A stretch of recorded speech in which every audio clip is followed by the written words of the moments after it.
જેને જોતા તો એવું લાગે કે સનાતની સાધુ છે, કોઈ મહામંડલેશ્વર છે એવું લાગે, પણ જ્યારે એની કરતૂતો સાંભળશો, એની ક્રાઇમ કુંડળી જાણશો તો હતપ્રત રહી જશો. જી હા, બંટી પાંડે ઉર્ફ પીપી પાંડે, એક સમયે રાજનનો, છોટા રાજનનો રાઇટ હેન્ડ, દાઉદ ઇબ્રાહિમને મારવાના ત્રણ પ્રયત્ન કરનાર, જેણે દક્ષિણ ગુજરાતમાં તરખાટ મચાવ્યો હતો, એ બંટી પાંડેને ઝડપી પાડવામાં આવ્યો હતો. કોર્ટમાંથી ટ્રાન્સફર વોરંટ લઈ અને એને એક જેલમાંથી ગુજરાત લાવવામાં આવ્યો હતો અને ગુજરાતની કોર્ટમાં રજૂ કરવામાં આવ્યો હતો. શું છે એની ક્રાઇમ કુંડળી, કેવો તરખાટ એને મચાવ્યો હતો, આઝમ પાસેથી જાણીએ. આઝમ, જોવા જાય તો આ એકદમ ગેંગસ્ટરની છબી ધરાવે છે અને સાથે જ છોટા રાજન ગેંગ સાથે સંકળાયેલો હતો. ભૂતકાળમાં અનેક ગુનાહિત ઇતિહાસ છે. વર્ષ 2004નો જે વાપીનો જે કેસ હતો તેના અંદર એને હવે દક્ષિણ ગુજરાત લાવવામાં આવ્યો છે. દક્ષિણ ગુજરાતમાં લાવ્યા બાદ એ રિમાન્ડ પર હોવાથી અને સીઆઈડી ક્રાઇમ એની તપાસ કરતી હોવાથી એને સુરત લાવવામાં આવ્યો હતો. સુરતમાં એની મેડિકલ માટે એને સિવિલ હોસ્પિટલમાં લાવવામાં આવ્યો હતો. ત્યારે પણ ચુસ્ત પોલીસ બંદોબસ્ત રાખવામાં આવ્યો હતો. સાથે ઊંડાણપૂર્વક એની તપાસ કરવામાં આવી રહી છે. પીપી પાંડે ગેંગ તરીકે પોતાને ચલાવતો હતો, કારણ કે આનો ગુનાહિત ઇતિહાસ જોવા જાય અત્યારે તમને સનાતની અને સાધુ જેવો વેશ ધારણ કરેલો દેખાઈ રહ્યો છે. જે એને જેલના અંદર બંધ છે ત્યારે એને આ સાધુ વેશ ધારણ કર્યું છે. પરંતુ ખરેખર જોવા જાય તો એની શરૂઆત જે હતી ગેંગસ્ટર તરીકેની હતી. રાજન સાથે જોડાયો હતો ત્યારે દાઉદ ગેંગ, રાજન ગેંગ ભેગી હતી, અલગ થયા રાજન સાથે અને ત્યારબાદ એને પોતાની ગેંગ ઉભી કરી હતી પીપી પાંડે. અને 2004ની જે હત્યાનો આરોપ હતો તેના અંદર એને હવે અહીંયા લાવવામાં આવ્યો છે. ફર્ધર રિમાન્ડની માંગણી કરવાની પણ વાતો ચાલી રહી છે. જી,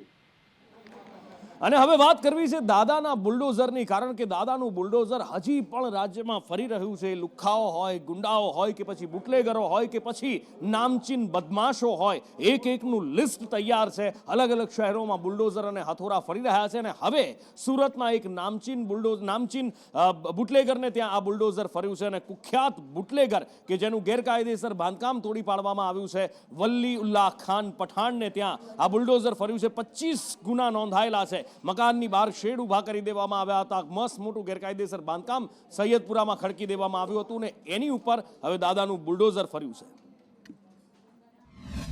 આરોપીઓના ગેરકાયદેસર બાંધકામ પર દાદાનું બુલડોઝર ચાલી રહ્યું છે. ત્યારે સુરતના સૈયદપુરા વિસ્તારમાં કુખ્યાત બુટલેગર વલી ઉલ્લાહ ખાન પઠાણના ગેરકાયદેસર બાંધકામ પર અત્યારે દાદાનું બુલડોઝર અને મહાનગરપાલિકાનો હથોડો છે તે ફેરવામાં આવી રહ્યો છે. જોઈ શકાય છે કે મહાનગરપાલિકાની મોટી ટીમ સાથે જે પોલીસનો ચાપતો બંદોબસ્ત મૂકી દેવામાં આવ્યો છે. જે લાલગેટ પોલીસ સ્ટેશન વિસ્તારમાં મહેરબાન ડીજીપી સાહેબ શ્રી અને સુરત પોલીસ કમિશનર સાહેબની સૂચના અનુસાર જે ગુંડાઓના લિસ્ટ બનાવવાના હતા એ અંતર્ગત આજે લિસ્ટેડ બુટલેગર વલી ઉલ્લાહ ઇયાનત ખાન પઠાણ રહે રામપુરા લાલગેટ, જેના વિરુદ્ધમાં અત્યાર સુધીમાં આશરે 25 પ્રોહિબિશન એક્ટ હેઠળ ગુના નોંધાયેલ છે. 10 વાર એની પાસા થયેલ છે અને 1 વાર તડીપાર પણ થયેલ છે. જેને અહીંયા રહેણાંક વિસ્તાર છે ત્યાં બંને એપાર્ટમેન્ટની વચ્ચેના જે ખુલ્લા કોમન ભાગમાં પોતે ગેરકાયદેસર પતરાનો શેડ તાણેલ છે. જે આરોપીઓ છે તે ગેરકાયદેસર બાંધકામ કરતા હોય છે અને સરકારી જગ્યા પર દબાણ કરતા હોય છે. આવા દબાણને એક બાદ એક હવે દૂર કરવામાં આવી રહ્યા છે. ત્યારે વધુ એક બુટલેગરના ઘરની ઉપર બુલડોઝર ચાલી રહ્યું છે. કેમેરા પર્સન ભૂષણ ચૌધરી સાથે મનીષ પરમાર, સંદેશ ન્યૂઝ, સુરત. અને હવે વાત કરવી છે કલાકારોને આમંત્રણ અને એમાંથી ઊભા થયેલા વિવાદની. આ વિવાદ પૂરો જ નથી થઈ રહ્યો. વિધાનસભાનું સત્ર પૂરું થવા આવ્યું છે પણ આ વિવાદ પૂરું થવાનું નામ નથી લેતો. પહેલા વિક્રમ ઠાકોર નારાજ થયા હતા, એ પછી 300 કલાકારોને બોલાવવા માટેનું શંકર ચૌધરી વિધાનસભા અધ્યક્ષે કહ્યું અને એ પછી હવે આપના ચૈતર વસાવા પણ નારાજ થયા છે. આપના ધારાસભ્ય છે ને એમનું કહેવું છે કે ઉત્તર ગુજરાતના કલાકારોને ના બોલાવ્યા, સૌરાષ્ટ્રનાને બોલાવ્યા તો એ નારાજ થયા, ભારતીય જનતા પાર્ટીના કાર્યકરો નારાજ થયા અને હવે તેમણે બળાપો કાઢ્યો છે કે બધા કલાકારોને બોલાવ્યા પણ 15% જેની વસ્તી રાજ્યમાં છે એ એક પણ આદિવાસી કલાકારને ન બોલાવવામાં આવ્યો. સન્માન્ય ગૃહના અધ્યક્ષશ્રી દ્વારા અગાઉ સૌરાષ્ટ્ર વિસ્તારના કલાકારોને લોક કલાકારોને આમંત્રિત કર્યા હતા અને એમાં ઉત્તર ગુજરાતના વિક્રમ ઠાકોર સહિતના બીજા કલાકારોએ બળાપો કાઢ્યો હતો કે ભાઈ કલાકારો તો અમે પણ છે, અમને કેમ નથી બોલાવવામાં આવ્યા. તો એમની વાત બિલકુલ સાચી છે વિક્રમભાઈને. પાછા ગત રોજ બીજા કલાકારોને બોલાવવામાં આવ્યા અને આજે પણ બીજા કલાકારોને બોલાવ્યા. તો એ કલાકારો આવ્યા બાદ એમણે જે ભાજપના અમુક આગેવાનોને એમની સાથે આમંત્રિત કર્યા હતા તો બીજા કાર્યકરો પણ ઘણા નારાજ છે. સાથે સાથે જ્યારે ગુજરાતના લોક સાહિત્યકાર કલાકારોને બોલાવવામાં આવતા હોય ત્યારે આદિવાસી સમાજને પણ ના ભૂલાય. અત્યાર સુધી જેટલા કલાકારોને બોલાવ્યા છે એક પણ આદિવાસી કલાકારને અહીંયા બોલાવવામાં નથી આવ્યો. આ અમારા ગુજરાતમાં વસતા 15% આદિવાસીઓનું અપમાન છે. અને બધા કલાકારોને બોલાવ્યા છે, ચૈતર વસાવા કહી રહ્યા છે આદિવાસી કલાકારોને નથી બોલાવ્યા, પણ જેમના કારણે આખો વિવાદ ઊભો થયો, જેમની નારાજગીથી આટલા બધા કલાકારોને આખરે આમંત્રણ આપવામાં આવ્યું, એ વિક્રમ ઠાકોર હજી સુધી આવ્યા નથી. અને વિક્રમ ઠાકોર કેમ નથી આવ્યા એ સવાલ ચર્ચાઈ રહ્યો છે. વિક્રમ ઠાકોરની નારાજગી દૂર કરવાના પ્રયત્નો થઈ રહ્યા છે, પણ વિક્રમ ઠાકોર નથી આવી રહ્યા. વિક્રમ ઠાકોર કેમ નારાજ થયા, વિક્રમ ઠાકોર કેમ રિસાયા છે, એનો સવાલ જ્યારે આજે ભાવિની જાની આવ્યા હતા, ગુજરાતના દિગ્ગજ કલાકાર છે, અને એ દિગ્ગજ કલાકાર જ્યારે આવ્યા હતા ત્યારે ભાવિની જાનીને પૂછવામાં આવ્યું હતું કે આખરે કેમ વિક્રમ ઠાકોર નથી આવ્યા, કેમ વિક્રમ ઠાકોર રિસાયા છે. તો એમણે કહ્યું હતું કે કોઈક કારણ હશે, પણ અમે બધા કલાકારો એક જ છીએ, અમે કોઈ એવા અલગ અલગ નથી, અમારી લડાઈ માત્ર અમારા માટે હતી.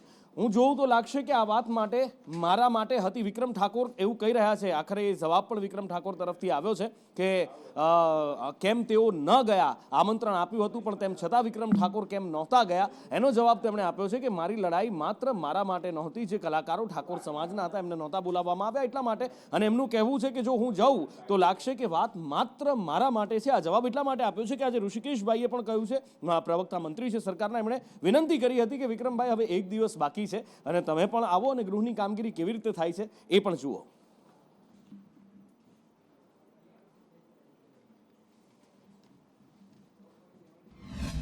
છે એનું કારણ કહું કે ક્યાંક ને ક્યાંક અણસમજ થઈ હોય, ક્યાંક ને ક્યાંક કોઈની ચૂક થઈ હોય.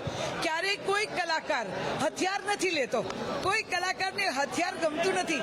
એની એ માં સરસ્વતીને સેવે છે, એની પૂજા કરે છે, એની પાસે એનું જે સ્કિલ છે એ માં સરસ્વતી આપેલી છે, વાઘછટા છે.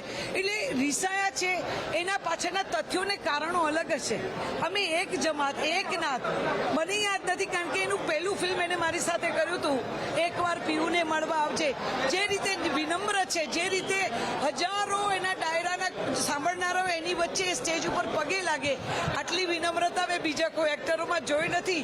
તો આ સમય થોડો સમય માટે હશે, પછી આ પણ જતું રહેશે એવી મને ખાતરી. શંકરભાઈ સાહેબે ક્રમશઃ જેટલા કલાકારો હોય એમને આ લોકશાહી સમા મંદિરની મુલાકાત કરવા માટેનું સરસ મજાનું સૂચન હતું. એ સંદર્ભે કલાકારોને પણ વારાફરતી બોલાવી અને આ ગૃહની આખી કામગીરી અને લોકશાહીની આખી પદ્ધતિની સમજ આપવાનો ખૂબ ઉમદા આશય હેતુ સાથે એમને કલાકારોને બોલાવ્યા હતા.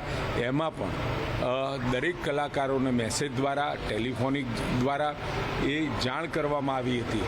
એમાં કોઈ પણ કલાકાર હોય તો એને વ્યક્તિગત રીતે વિષય નહીં, પરંતુ બધા જ કલાકારોને ગઈકાલે ફિલ્મના કલાકારો આવી અને લોકશાહીની આખી પ્રક્રિયાઓ એ સમજીને ગયા અને ખૂબ આનંદિત થયા. મારી વિનંતી છે વિક્રમભાઈને પણ કે આ પ્રકારનો વિષય, આ લોકશાહીની પદ્ધતિમાં આખી જે પ્રક્રિયા છે, રાજ્ય ચલાવવાની, વહીવટ ચલાવવાની જે પ્રક્રિયા છે, અને આ બજેટ સત્ર અતિ મહત્વનું સત્ર, અને એ સત્રમાં જો એમને હાજરી આપી હોત નાના મોટા વિવાદ સિવાય, તો મને ખૂબ આનંદ થાત. ને અને હવે વાત કરવી છે આરોગ્ય કર્મચારીઓની હડતાલની, એમની લડતની અને એમને ન્યાયની. આખરે ન્યાય ક્યારે એ સવાલ ચર્ચાઈ રહ્યો છે, પણ એ બધા વચ્ચે હવે સરકાર તરફથી એક તરફ કોરડો વીંઝ્યા પછી વિનંતી કરવામાં આવી રહી છે કે હડતાલ છોડી દેવામાં આવે. બીજી બાજુ એક NGO કોર્ટમાં PIL દાખલ કરવા જઈ રહી છે આરોગ્ય કર્મીઓ વિરુદ્ધ જે હડતાલ પર છે. આખરે શું ચાલી રહ્યું છે, શું થઈ શકે છે આવનારા સમયની અંદર, હિરેન પાસેથી જાણીએ.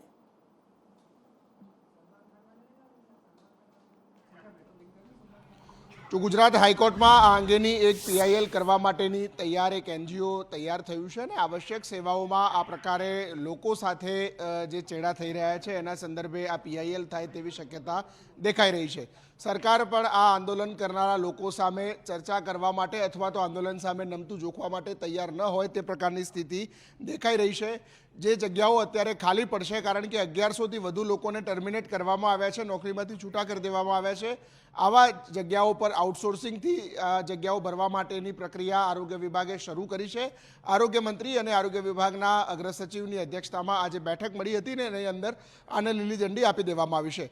ઋષિકેશ પટેલે પણ વિધાનસભાનું સત્ર સવારે શરૂ થાય તે પહેલાં કહ્યું હતું કે આ પ્રકારે આરોગ્ય કર્મચારીઓની અગાઉ પણ 2021માં આંદોલનની શરતો જે છે તે માનવામાં આવી હતી, એમની માંગણી સ્વીકારવામાં આવી હતી, પરંતુ દર વખતે આ પ્રકારે તેઓ સરકાર પર પ્રેશર ઊભું કરે એ યોગ્ય નથી.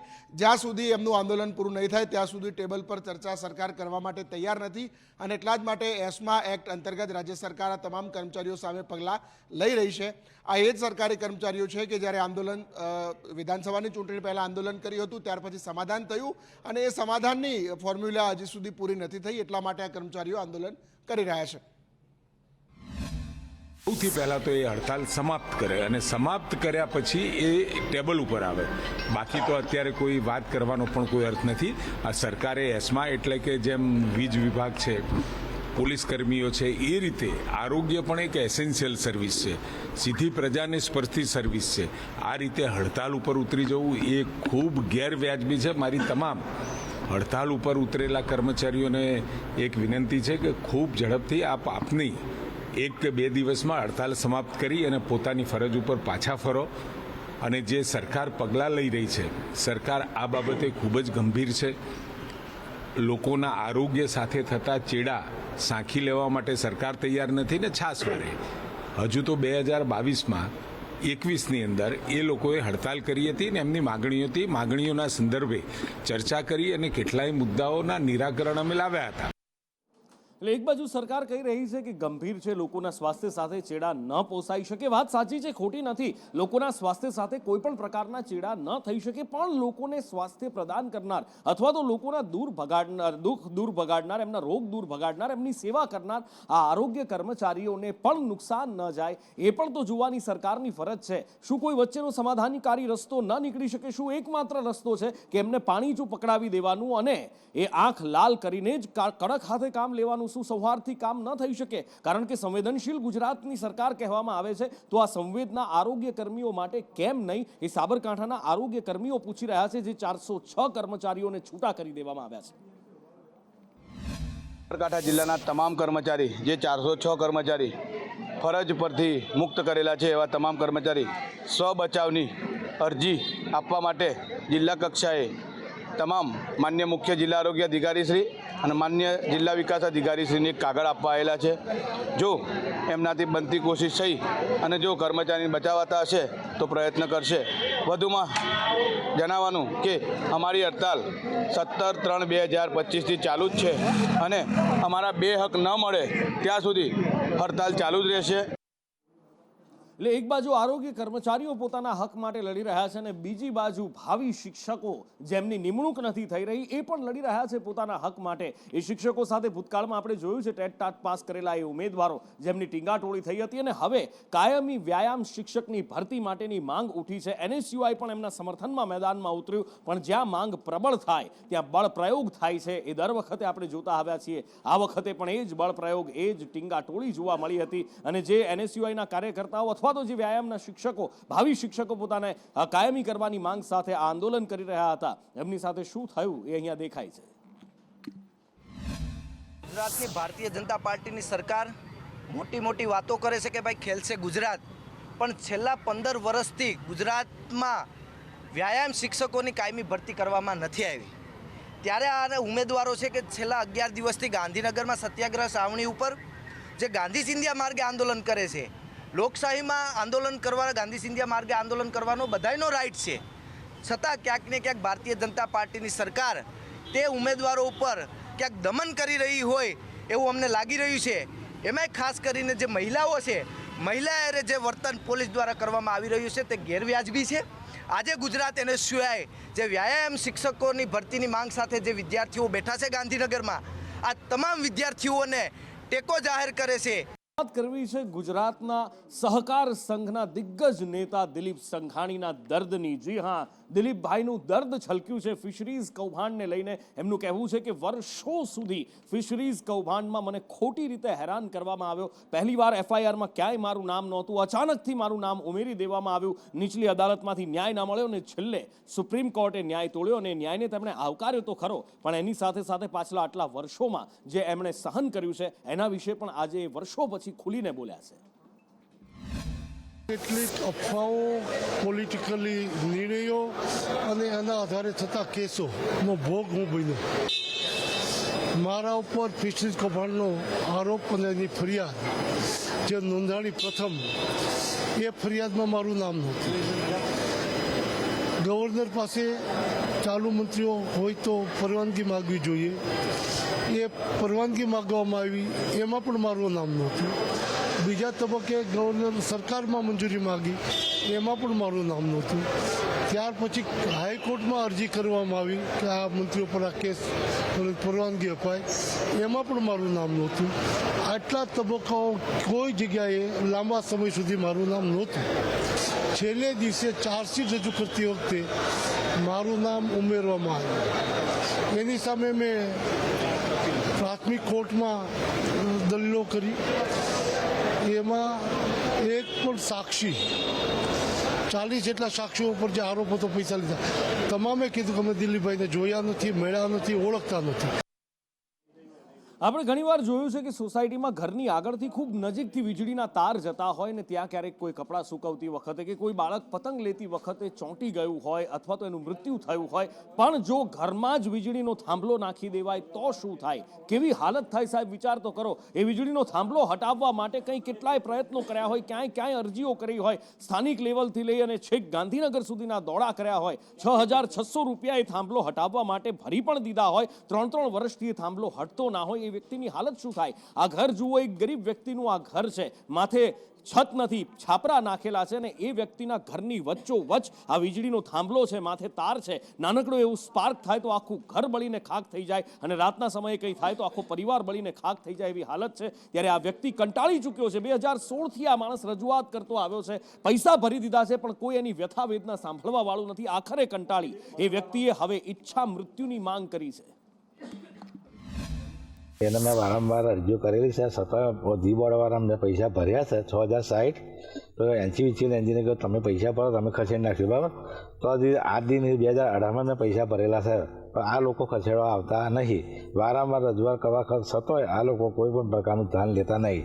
અને મેં એનસીવીસીએલ બરોડામાં અરજી કરેલી છે, મેન સાહેબને નડિયાદમાં કરેલી છે, પણ કોઈ પણ પ્રકારનું આ લોકો ધ્યાન આપતા નહીં અને જોવાય પણ આવતા નહીં. છતાંય મેં એન્જિનિયર સાહેબને વારંવાર રજૂઆત કરવા જાઉં છું, તો છતાંય એન્જિનિયર મને એવો જવાબ આપે છે કે અમે મરી જઈશું, ઘરમાં બહાર સજ્જ રહીએ છીએ અને કંઈક કરંટ લાગશે, મરી જઈએ, ચોમાસામાં કરંટ ઉતરે છે તો એનજીવીસીએલનો એન્જિનિયર એમ કહે છે મરી જશે તો કંપની પૈસા છે, મારે આપવાના નહીં ઘરના. એવો ઉજર જવાબ મને આપે છે. વારંવાર રજૂઆત કરવા છતાંય. વિજલપુર ગામના જે ધનરાજભાઈ લુહાર છે ને, એમણે 6,000 રૂપિયા 2018ની સાલમાં પહોંચ જોતા ભર્યા હોય છે અને સ્થળ પર લાઇન શિફ્ટિંગ માટે 2-3 વખત અમારા જે તે વખતના નાયબ ઇજનેરશ્રીએ પ્રયત્ન કરેલા છે, પણ આજુબાજુના લોકોના વિરોધના કારણે થાંભલો હટી શકાયો તેમ નથી. આજની તારીખમાં પણ ધારો કે આ થાંભલો હટાવો હોય તો સ્થળ ઉપર બિનવિવાદિત જગ્યા મળી જાય તો થાંભલો હટી શકે એમ છે. વલસાડ જિલ્લાના ઉમરગામના 16 ગામમાં આજે ચકચાર મચી ગઈ. એક વ્યક્તિનું ઘર ખુલી નહોતું રહ્યું અને આજુબાજુના લોકો જ્યારે જઈને ત્યાં જોયું કે આખરે ઘરમાં કેમ સળવળાટ નથી અને ઘરની અંદરનું દ્રશ્ય જોયું તો સૌ કોઈ હતપ્રત રહી ગયા હતા. અને એનું કારણ એ હતું કે આખા પરિવારે સામૂહિક આપઘાત કરી લીધો હતો. આખરે શું થયું, કેવી રીતે થયું, જાવેદ પાસેથી જાણીએ. જી નુપુરા ઉમરગામના 16 ઘટના છે, જ્યાં નીલકંઠ રેસિડેન્સીની અંદર એક પરિવાર ત્રીજા માળે રહે છે અને વહેલી સવારે તેઓ પોતાનો દરવાજો ન ખોલતા તેના મિત્ર આવીને સોસાયટીવાળા સાથે મળીને તેમનો દરવાજો ખોલ્યો અને દરવાજો ખોલતાની સાથે જ લોકો જે અચંબામાં મુકાયા હતા. જે શિવમ જે વિશ્વકર્મા છે, પંખા ઉપર લટકેલો હતો અને એનો પુત્ર અને એની વાઇફ જે બેડ ઉપર પડેલી હતી મૃત હાલતમાં. પોલીસે આ ઘટના સ્થળ પર આવીને તપાસ હાથ ધરતા પોલીસને એક સુસાઇડ નોટ મળી છે ને તેના મિત્ર જે છે તેના દ્વારા કહેવામાં આવ્યું છે કે તે ટ્રેડિંગનું કામ કરતો હતો ને લોકોના જે પૈસા છે એને ટ્રેડિંગમાં લગાવ્યા હતા, એટલે લેણદારોનું જે છે દબાણ હતું તેના કારણે તે સ્ટ્રેસમાં હતો, પ્રેશરમાં હતો, જેના કારણે તેણે આ પગલું ભર્યું હોય સહી કહી શકાય. પરંતુ હાલ જે છે પોલીસે જે છે પીએમ માટે બોડીઓ મોકલી દેવામાં આવી છે અને ત્યારબાદ પીએમ રિપોર્ટની રાહ જોવાઈ રહી છે. હાલ તો પોલીસ સુસાઇડ નોટ અને પીએમ રિપોર્ટની રાહ જોઈને એ હિસાબે પોલીસે તપાસ વધુ હાથ ધરી છે. અને હવે વાત કરવી છે એક બિલ્ડિંગમાં મચેલી અફરાતફરીની. અમદાવાદના સાબરમતી વિસ્તારમાં એક બિલ્ડિંગમાં અફરાતફરી મચી ગઈ કારણ કે લિફ્ટ અટવાઈ પડી હતી અને 4 લોકો ફસાઈ ગયા હતા. કેવી રીતે શું થયું દિવ્યા પાસેથી જાણીએ. અનુપુર લિફ્ટનું જ્યારે સર્વિસ કરાવવાની હોય છે ત્યારે સર્વિસમાં ક્યાંક ભૂલ રહી જતી હોય છે ને વિલંબ થતો હોય છે ત્યારે લિફ્ટમાં ફસાવાની ઘટનાઓ સામે આવતી હોય છે. સાબરમતીની એક બિલ્ડિંગમાં 4 લોકો લિફ્ટમાં ફસાઈ ગયા હતા. જો કે તાત્કાલિક ધોરણે તમામ રેસ્ક્યુ કરીને તમામ 4 લોકોને સુરક્ષિત રીતે બહાર કાઢવામાં આવ્યા હતા, જેને નજીકની હોસ્પિટલમાં સારવાર માટે મોકલી આપવામાં પણ આવ્યા હતા. પરંતુ એક અવેરનેસની વાત છે કે જ્યાં લિફ્ટનું સર્વિસ પતી જતી હોય છે, વારંવાર સર્વિસ કરાવવાની વાતો કરવામાં આવતી હોય છે, પરંતુ તે પ્રકારે બેદરકારી રહી જાય છે ને વારંવાર આ પ્રકારે લિફ્ટો બંધ થઈ જાય છે અને આના જ કારણે લોકોના જીવ પણ જોખમાતા હોય છે. અને ભ્રષ્ટાચાર વિરુદ્ધ આપણે વાત કરીએ છીએ એક મોટા જંગની મોટી લડાઈની. છેલ્લા કેટલાય વર્ષોથી આપણી આંખોમાં એ સપનું આંજવામાં આવ્યું છે કે ભ્રષ્ટાચાર મુક્ત ગુજરાત બનાવવાનું છે, ભ્રષ્ટાચાર મુક્ત ભારત બનાવવાનું છે. પણ જ્યાં તકેદારી આયોગના આંકડા સામે આવે છે ત્યારે આ આખું જ ચિત્ર પલટાઈ જતું નજરે પડી રહ્યું છે. અને એનું કારણ એ છે કે ભ્રષ્ટાચારને ડામવા માટેના જે આંકડાઓ ગૃહમાં રજૂ કરવામાં આવ્યા છે એ જ આ બધી જ પોલ ખુલી રહ્યા છે. તકેદારી આયોગમાં ભ્રષ્ટાચાર નિવારણ નિયમ અધિનિયમ અંતર્ગત ભ્રષ્ટાચાર નિવારવા આયોગને કરાયેલી 24 ભલામણોની વાત સામે આવી છે અને એમાં 15 કેસમાં સરકારે કોઈ જ પગલાં ન લીધા હોવાનો ચોંકાવનારો ઘટસ્ફોટ થયો છે. 24માંથી માત્ર 9 કેસમાં સરકારે કાર્યવાહી કરી છે. ભ્રષ્ટાચારને ડામવામાં રાજ્ય સરકાર ઢીલી સાબિત થઈ છે એ આ આંકડા સાબિત કરી રહ્યા છે. તકેદારી આયોગના 2023ના રિપોર્ટમાં આ ભાંડાફોડ થયો છે કે કહેવાની વાત જુદી છે અને ગ્રાઉન્ડ રિપોર્ટ પર વાત જુદી છે. એની સાથે સાથે સૌથી વધારે ભ્રષ્ટાચાર ક્યાં, તો કદાચ એ કહેવાની જરૂર નથી. પૂર્વ મુખ્યમંત્રી વિજય રૂપાણી પણ કહી ચૂક્યા છે ભૂતકાળમાં અને અત્યારે પણ એ જ વાત સામે આવી રહી છે. શહેરી ગૃહ વિકાસમાં 11,196 ફરિયાદો મળી છે. શહેરી ગૃહ નિર્માણ વિભાગની 2,170 ફરિયાદો, મહેસૂલી વિભાગની 1,849 ફરિયાદ તકેદારી આયોગને મળી છે. પંચાયત, ગ્રામ ગૃહ નિર્માણ, ગ્રામ વિકાસની 1,418 ફરિયાદો મળી છે. તકેદારી આયોગને ગૃહ વિભાગની 1,241 ફરિયાદો મળી છે. અને ભ્રષ્ટાચાર નિવારવા માટે સૌથી પહેલું પગથિયું કયું, તો આપણે કહીએ કે એન્ટી કરપ્શન બ્યુરોની એડ પણ આવે છે ને કે કોઈને લાંચ આપશો નહીં, જો કોઈ લાંચ માંગે તો અમને જાણ કરો, પણ એમને જાણ કરો પછી શું થાય છે એ ખૂબ રસપ્રદ છે અને એ જ આ આખી સિસ્ટમની પોલ ખોલે છે. કૃષ્ણા પાસેથી જાણીએ. જી બિલકુલ નુપુર, એસીબીનું જેવું કહેવાય છે કે ભ્રષ્ટાચારને ડામવા માટે કામ કરે છે. જો કે એ વાત પણ અલગ છે કે એસીબીમાં કામ કરતા ઘણા બધા અધિકારીઓ પણ ભ્રષ્ટાચારના કેસમાં સંડોવાયેલા હોય છે. પરંતુ થોડા દિવસ પહેલા એક રિપોર્ટ સામે આવ્યો હતો, સરકાર દ્વારા જ મૂકવામાં આવ્યો હતો. ઈડીને કામગીરીને લઈને આને એટલા માટે સાંકળવી છે કારણ કે એમાં કહેવાયું હતું કે છેલ્લા 10 વર્ષમાં જે 193 કેસ થયા એમાંથી માત્ર 2 જ કેસ સાબિત થયા છે. અને આવું જ કંઈક એસીબીની કાર્યવાહીમાં પણ જોવા મળી રહ્યું છે. એસીબીએ 2023માં 109 કેસ કર્યા હતા, એમાંથી માત્ર 49 કેસ એવા છે, 36 કેસ એવા છે જે સાબિત થઈ શક્યા છે, 49 કેસ એવા છે કે જે સાબિત થઈ જ નથી શક્યા. એટલે દોષ સિદ્ધિ કન્વિક્શન રેટ છે એ ખૂબ જ ઓછો છે. અને આપણને ખબર છે કે કેટલા વર્ષો સુધી આ કેસ ચાલતા રહે છે. છેલ્લે કોઈક નિર્દોષ છૂટે છે, છેલ્લે ક્યારેક કોઈને સજા થાય છે. ગૃહ વિભાગના 11 કેસ એવા છે જે કોર્ટમાં સાબિત થઈ જ નથી શક્યા. 2019માં 42 કેસ સાબિત થયા હતા અને 70 કેસ કોર્ટમાં સાબિત નહોતા થઈ શક્યા. એટલે જે સાબિત થાય છે એના કરતાં નથી સાબિત થતા એ ઓલમોસ્ટ ડબલ આંકડો જોવા મળે છે. 2020માં 26 કેસ સાબિત નહોતા કરી શક્યા અને માત્ર 14 જ કેસ સાબિત થયા હતા. 2022માં 58 કેસ સાબિત નહોતા કરી શક્યા, 2022માં માત્ર 25 કેસ સાબિત થયા હતા. એટલે માત્ર કેસ થઈ જાય છે એટલે એવું માની લેવાની જરૂર નથી કે ભ્રષ્ટાચારને ડામવા માટે કાર્યવાહી થઈ રહી છે અથવા જે તે વ્યક્તિ જેલમાં જશે. એ દોષ સિદ્ધિ પણ થવી જોઈએ. અને હવે વાત કરવી છે નકલીની બોલબાલાની. આમ તો ગુજરાતમાંથી નકલી વસ્તુ પકડાવી હવે કોઈ નવાઈની વાત નથી રહી. ઉપરથી આ તો હવે રોજિંદો ક્રમ બનતો જાય છે. આરોગ્ય વિભાગ, ફૂડ વિભાગ કરે છે શું, એ સવાલ સૌથી મોટો છે. અને ફૂડ વિભાગ પર સૌથી પહેલી શંકા ઊભી થાય, સૌથી પહેલી આંગળીઓ ચિંધાય કે જ્યારે ક્યાંકથી નકલી ઘી મળી આવે, ક્યાંકથી નકલી પનીર મળી આવે અને અઢળક માત્રામાં, એમ કોઈ નાની સૂની માત્રામાં નહીં, દરરોજ ને દરરોજ ક્યાંક ને ક્યાંકથી આ નકલીનો ધંધો સામે આવે છે. અને ફૂડ વિભાગ શું કરી રહ્યું છે એવી તો કઈ ઊંઘમાં ઊંઘી રહ્યું છે કે આટલો બધો નકલીનો કારોબાર ધમધમી રહ્યો છે, પણ તેમ છતાં એમને મહિનાઓ સુધી, વર્ષો સુધી ખબર નથી પડતી. અચાનક એક દિવસ જાગે છે અને પછી દરોડા પાડે છે. અમદાવાદમાંથી નકલી પનીર ઝડપાયું છે. એ જ રીતે રાજ્યમાં બીજી 2 જગ્યાએથી નકલી ઘીનો પાટણ અને નડિયાદમાંથી અધધ જથ્થો ઝડપાયો છે. 3 દિવસથી અમદાવાદમાં પનીરના 10 કિલોથી વધારે ઉત્પાદક નીકળતા હોય તેવા એકમો સામે ચેકિંગ કરવાની કાર્યવાહી હાથ ધરવામાં આવી છે, જેમાં 5 અલગ અલગ જગ્યાએ 500 કિલોથી વધુ શંકાસ્પદ પનીરનો જથ્થો વેચાણ અર્થે સ્થગિત કરવામાં આવેલ છે અને અંદાજિત આ પનીરની કિંમત 1.5 લાખ જેટલી થવાની થાય છે. જે પનીરના સેમ્પલ લેવામાં આવ્યા છે તે 8 થી 10 દિવસમાં સેમ્પલના રિઝલ્ટ આવી જશે. ત્યારબાદ તે જે સીઝ કરેલો જથ્થો છે તે બાબતે સેમ્પલના રિઝલ્ટના આધારે નિર્ણય લેવામાં આવશે. એટલે અમદાવાદ માટે તો હવે લોકો એવું કહે છે, અથવા તો ગુજરાત માટે લોકો એવું કહે છે, અહીંયા તો સાહેબ જે નકલી ના હોય એ નાતબાર છે. અહીંયા આગળ ટોલનાકા પણ નકલી ને બધી મોટી મોટી ફેક્ટરીઓ નકલી, અધિકારીઓ તો નકલી, એટલે તમે માંગો એટલા મળી જાય. કદાચ છાશવારે દર અઠવાડિયે એકાદ નકલી અધિકારી પકડાય છે હવે તો એવું લોકો કહેતા થઈ ગયા છે. અને એનું કારણ છે જામ ખંભાળિયામાંથી પકડાયેલો વધુ એક નકલી અધિકારી જે પોલીસ ભરતીના નામે પૈસા લૂંટતો હતો, કેવી રીતે ખેલ ખેલતો હતો ને કેવી રીતે સકંજામાં આવ્યો, જયસુખ પાસેથી જાણીએ. વાત કરવામાં આવે તો જામ ખંભાળિયામાં નકલી અધિકારીની ઓળખ આપી અને જીલ પંચપતિયા નામ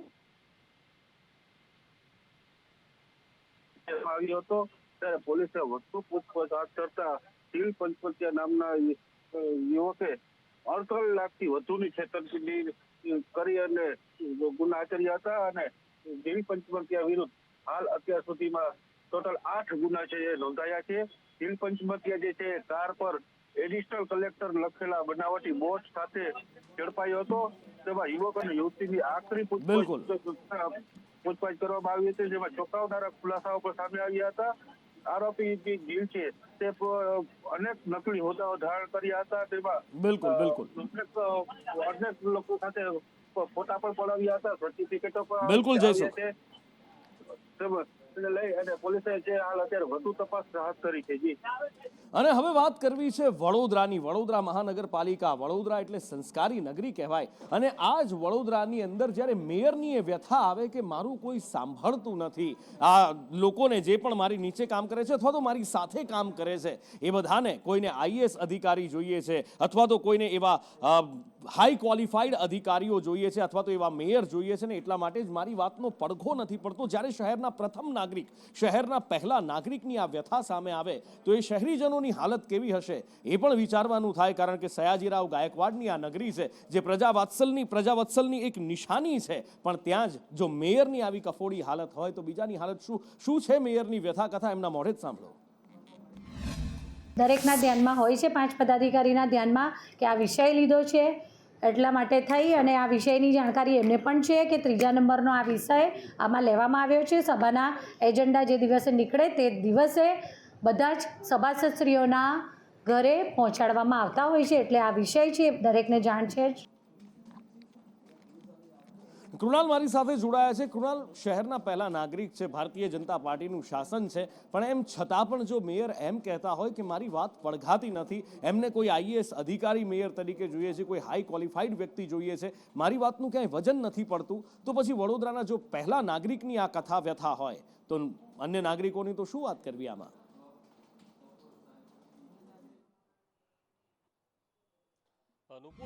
વડોદરા મહાનગરપાલિકામાં 2 પાસા ચાલી રહ્યા છે. એક તો વડોદરા ભાજપમાં જૂથવાદ ચાલી રહ્યો છે, ચરમસીમાએ છે, સૌ કોઈ જાણે છે, પરંતુ અધિકારીઓ પણ સાંભળતા નથી એ તમામ કોર્પોરેટરો કહી ચૂક્યા છે. અને હવે મેયર ખુદ એવું કહી રહ્યા છે કે જે મ્યુનિસિપલ કમિશનર છે તેઓ પણ તેમનું સાંભળતા નથી. અને જે રીતે વડોદરા શહેરમાં પૂર આવ્યું ત્યારબાદ વિશ્વામિત્રી પ્રોજેક્ટ હાથ ધરાયો અને તે કામગીરી 100 દિવસમાં પૂર્ણ કરવાની છે, એટલે એ કામગીરી નિહાળવા માટે મેયર પણ જાય છે, સ્ટેન્ડિંગ ચેરમેન પણ જાય છે અને મ્યુનિસિપલ કમિશનર જાય છે. મહત્વની વાત છે કે મેયર જાય એટલે મ્યુનિસિપલ કમિશનર સ્ટેન્ડિંગ ચેરમેને જોડે જવાનું હોય, પરંતુ સ્ટેન્ડિંગ ચેરમેન અને મ્યુનિસિપલ કમિશનર અલગ વિઝિટ કરવા જાય છે અને એ જ સ્થળ પર મેયર 1 કલાક પછી જાય. અને જ્યારે મેયર જાય ત્યારે સ્ટેન્ડિંગ ચેરમેન અને મ્યુનિસિપલ કમિશનર નીકળી જાય. ત્યારે મેયરે દુઃખ વ્યક્ત કરતા કહ્યું છે કે મ્યુનિસિપલ કમિશનરે જે પણ જગ્યાએ વિઝિટમાં જવાનું હોય તેની જાણ મેયરને કરવાની હોય અને જ્યાં મેયર જાય ત્યાં તેમણે આવવાનું હોય સૂચના આપવા, પરંતુ તેમ છતાં પણ તેઓ આવતા નથી.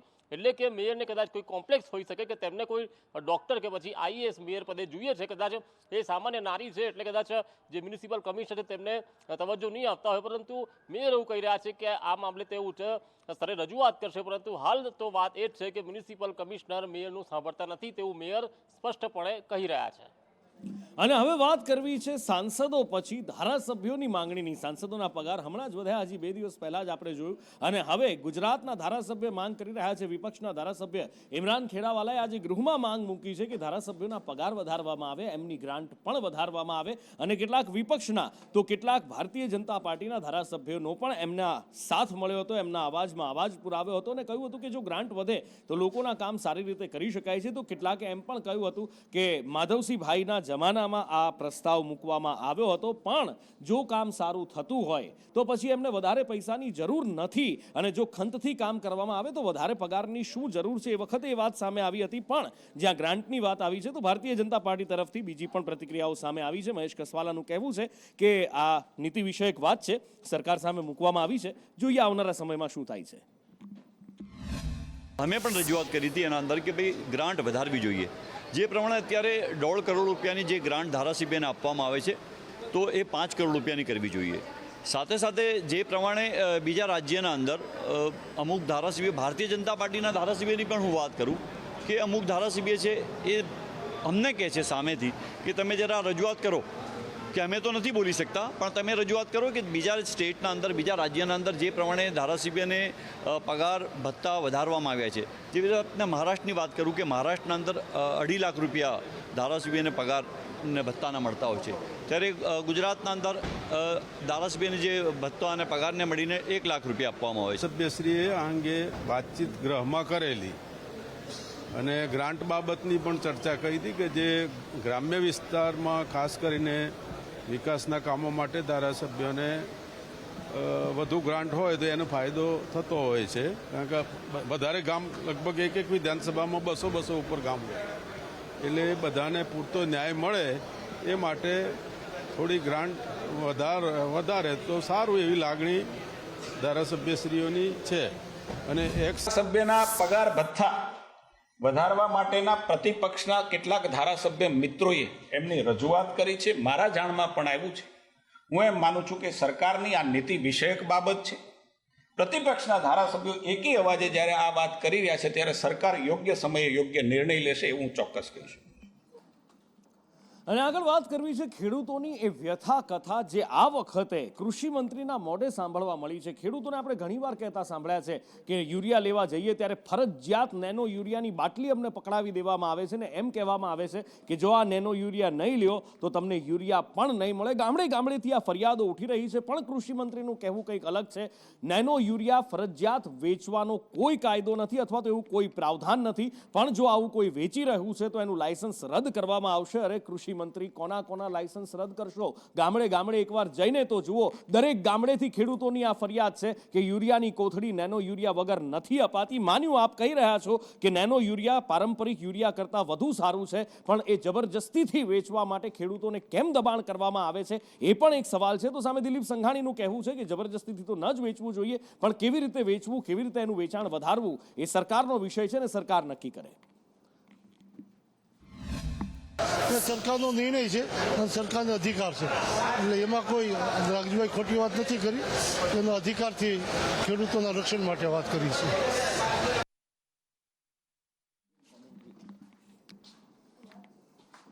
એક બાજુ આપણે કહીએ છીએ સૌ ભણે, સૌ આગળ વધે, અને બીજી બાજુ શું થઈ રહ્યું છે? વિદ્યાર્થીઓના અભાવે સ્કૂલો બંધ થઈ રહી છે. જી હા, સરકારી સ્કૂલો વિદ્યાર્થીઓના અભાવે બંધ થઈ રહી છે. આનાથી મોટું દુર્ભાગ્ય ગુજરાત માટે બીજું કયું હોઈ શકે? વિદ્યાર્થીઓની સંખ્યા નથી અને એના કારણે 46 સરકારી સ્કૂલો બંધ થઈ ગઈ છે. અને 46 સરકારી સ્કૂલો વિદ્યાર્થીઓના અભાવે બંધ થઈ હોવાનો દાવો કરવામાં આવે છે, જેમાં દ્વારકા જિલ્લામાં સૌથી વધારે 9 સ્કૂલો બંધ કરવાની ફરજ પડી છે. અરવલ્લી જિલ્લામાં 7 અને અમરેલીમાં 6 સ્કૂલો બંધ કરવી પડી છે કારણ કે વિદ્યાર્થીઓ નથી મળી રહ્યા. પોરબંદરમાં 6 અને રાજકોટમાં 3 શાળાઓ બંધ કરાઈ છે. કેમ વિદ્યાર્થીઓ નથી મળી રહ્યા એ ચિંતન અને ચિંતા હવે સરકારે કરવાની જરૂર છે.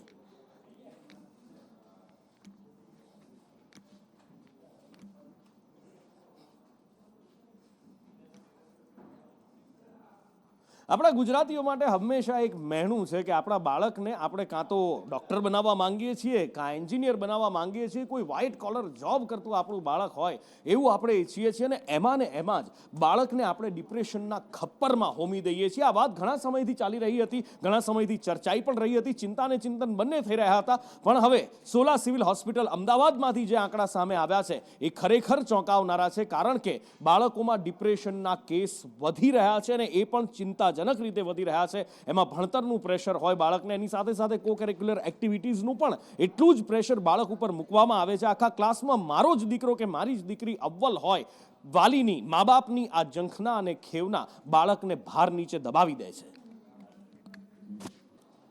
ઉનાળાની શરૂઆત થઈ ગઈ છે. જો કે આપણે ગુજરાતવાસીઓ માટે થોડી રાહત છે, કારણ કે વેસ્ટર્ન ડિસ્ટર્બન્સના કારણે આપણે ટેમ્પરેચર થોડું 2-3 ડિગ્રી ઘટ્યું છે, અને હજી 1-2 દિવસ સુધી ટેમ્પરેચર ઘટેલું રહેશે. પણ દેશ આખામાં કદાચ ઉત્તર હિમાલયના એ રાજ્યોને છોડી દઈએ તો ભયંકર ગરમીની શરૂઆત થઈ ચૂકી છે, ને એટલે જ કેન્દ્રીય આરોગ્ય મંત્રાલયે એડવાઇઝરી જાહેર કરી છે. જિલ્લા શહેરના આરોગ્ય કેન્દ્રમાં જરૂરી દવાઓ રાખવા સૂચન આપવામાં આવ્યું છે. ORSની સાથે સાથે જેટલી પણ સાધન સામગ્રી અથવા તો દવાઓ જોઈતી હોય એ બધી જ રાખવા માટેની એમને તકેદારી કરવામાં આવી છે, એમને તાકીદ કરવામાં આવી છે, અને હીટવેવને લઈને પણ આ એડવાઇઝરી જાહેર કરી છે.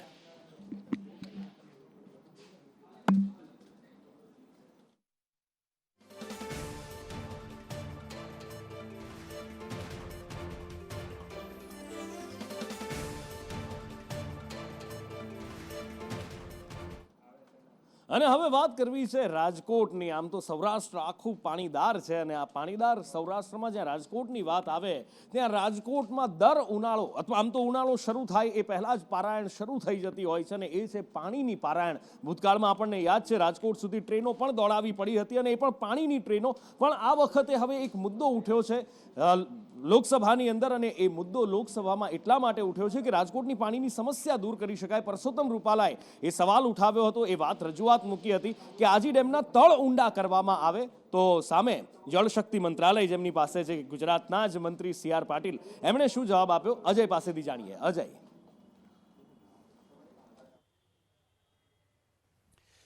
देखिए, निश्चित तौर पे देश में गर्मी की शुरुआत हो चुकी है. ऐसे में देखने में आ रहा है कि कई सारे ऐसे इलाके हैं जहां पर पानी की समस्या का सामना करना पड़ रहा है, और कई सारे डैम हैं जो अमूमन देखने में आता है कि गर्मी के मौसम में उसमें पानी की कमी देखने को मिलती है. और इसी सब को देखते हुए पुरुषोत्तम रुपाला ने एक कंसर्न जाहिर किया लोकसभा में, और खास करके जल शक्ति मंत्री के सामने सवाल उठाया कि उनके संसदीय क्षेत्र राजकोट में एक आजी डैम है, जहाँ पे अगर उस डैम की डिसिल्टिंग यानी कि उसमें जो गाद होती है उसको निकाल दिया जाए तो उसकी कैपेसिटी बढ़ सकती है और उसमें पानी ज़्यादा से ज़्यादा समा सकता है. तो ऐसे में क्या गुजरात सरकार और केंद्र सरकार मिलकर के उसमें जो गाद है उसको निकालने का काम की कोई योजना बना रही है? ये सवाल उनकी तरफ से पूछा गया था ताकि डैम को ज़्यादा फुल किया जा सके. तो इसको लेकर के जल शक्ति मंत्री की तरफ से जवाब दिया गया कि किसी भी तरह की कोई समस्या राजकोट को पानी की नहीं है, क्योंकि प्रधानमंत्री नरेंद्र मोदी जब गुजरात के मुख्यमंत्री थे तभी उन्होंने एक ऐसी व्यवस्था की थी कि आजी डैम कभी भी खाली ना हो, यानी नर्मदा का पानी जो है जब भी खाली होता है तो उसकी भरपाई हो जाती है. लेकिन एक मुख्य सवाल ये उठाया कि आजी डैम में शहर का जो गंदा पानी है वो मिलता है, जिससे कहीं न कहीं शहर के लोगों को समस्या होती है. तो इसको लेकर के क्या कोई सफाई की योजना है? तो इसको लेकर के खुद केंद्रीय जल शक्ति मंत्री की तरफ से आश्वासन दिया गया कि अगर आप गुजरात सरकार से मिल करके कोई DPR भेजते हैं खास करके गंदे पानी की समस्या से निपटने के लिए, तो केंद्र सरकार पूरी तौर पर तैयार है, न सिर्फ गंदे पानी की समस्या से निजात दिलाने के लिए, लेकिन उसके लिए सबसे पहले जरूरी है कि आप DPR भेजें, और केंद्र सरकार टेक्निकल और आर्थिक दोनों तरह की सहायता करने के लिए तैयार है. जी. અને આ બાજુ વલસાડના સાંસદ દ્વારા પણ એક પ્રશ્ન ઉઠાવવામાં આવ્યો હતો લોકસભામાં, અને એ પ્રશ્ન હતો વલસાડના રેલવે સ્ટેશનના વિકાસનો. આમ તો મુંબઈથી લઈ અને દિલ્હી સુધીની જે એક હાર્ટ લાઇન કહેવાય રેલવેની, એમાં વલસાડ રેલવે સ્ટેશન આવે છે. પણ વલસાડ જિલ્લાના ઘણા બધા રેલવે સ્ટેશન આવતા હોય છે, ને એમની હાલત કફોડી છે. તો રેલવે મંત્રી સાથે એમણે મુલાકાત કરી, અશ્વિની વૈષ્ણવને એમણે રજૂઆત કરી હતી, અને વલસાડ જિલ્લાના જે રેલવે સ્ટેશન છે એમના વિકાસની પણ તેમણે વાત કરી હતી, જેમાં ઉદવાડા, પારડી, વલસાડ, ઉમરગામ રેલવે સ્ટેશનને વિકસાવવા માટે એમણે રજૂઆત કરી હતી.